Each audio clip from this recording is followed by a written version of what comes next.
V podmienenom stave je živá bytosť v kontinuálnej hmotnej horúčke.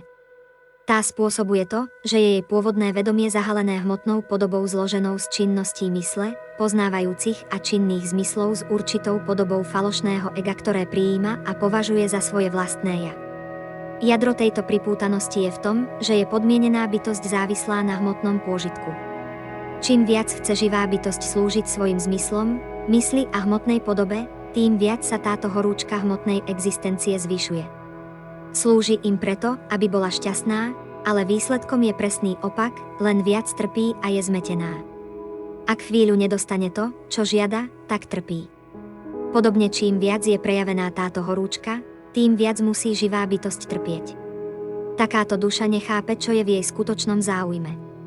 Jej horúčka sa zvyšuje, až kým sa nezačnú prejavovať rôzne neblahé následky, ktoré preňu vedú k hnačke, zvracaniu a malátnosti. To sa dá prirovnať k stavu živej bytosti tohto sveta. Napriek tomu, že dosahuje rôzne materiálne veci, je stále viac znepokojená, plná strachu a smútku. Nevie, čo je v jej skutočnom záujme a preto trpí.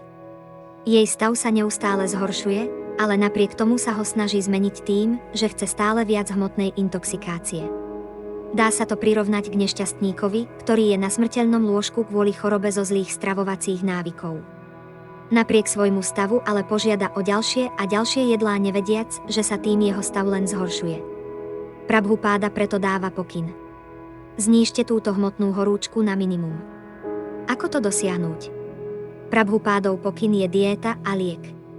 Určitá striedmosť a zdržanlivosť. Sebaovládanie a usmernená myseľ. Človek potrebuje pochopiť to, čomu sa vyvarovať, a to, čo naopak riešiť.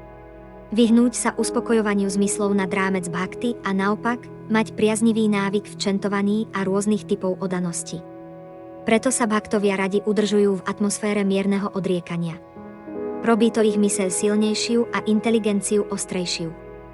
Sú kvôli tomu rozhodní a majú jasný cieľ. Nie sú zmetení ani hlúpi. Naopak, kvôli svojej striedmosti získavajú silu, ktorá im pomáha aj v službe Krišnovi.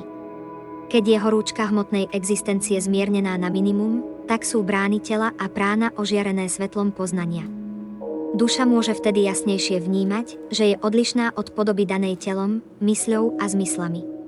Preto sa nestotožňuje so svojím telom, mysľou ani inteligenciou. Chápe ich ako Krišnové energie, ktoré musia byť použité v službe jemu. Ovládnutá myseľ je najlepší priateľ živej bytosti, pretože jej pomáha v službe a vedie ju skrze očistenú inteligenciu. Dáva jej rady, čo a ako robiť.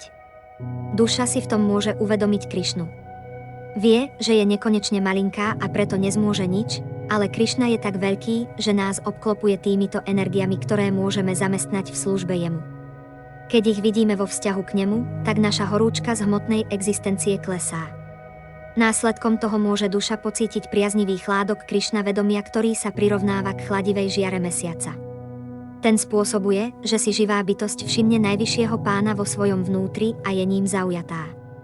Aj keď nevie, kto je táto osoba, prirodzene je ním priťahovaná a chce mu slúžiť.